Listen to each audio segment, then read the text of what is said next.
Well, to make a long story short, over some years I had done 17,500 autopsies on over 454 species of animals and 3,000 human beings for comparison. And what I learned, ladies and gentlemen, was that every animal and every human being that dies of natural causes dies of a nutritional deficiency disease. I'm going to repeat that because that's a very profound observation. Every animal and every human being that dies of natural causes dies of a nutritional deficiency disease. And of course, that was poo-pooed by many medical experts back then, because how could anybody die of a nutritional disease in America, right?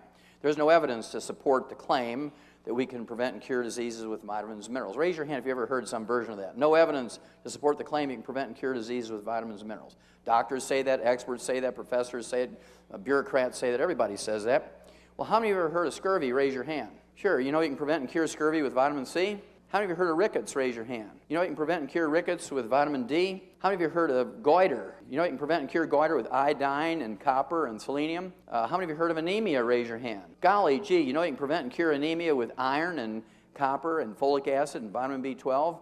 And what about things like beriberi with congestive heart failure? You know you can prevent and cure that with thiamine or vitamin B1?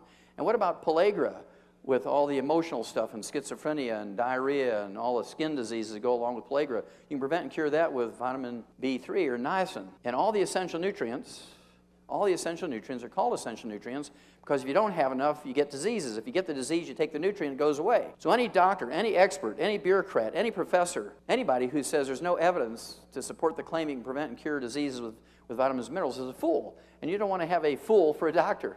That's the last person you want to have as a fool as a doctor, right?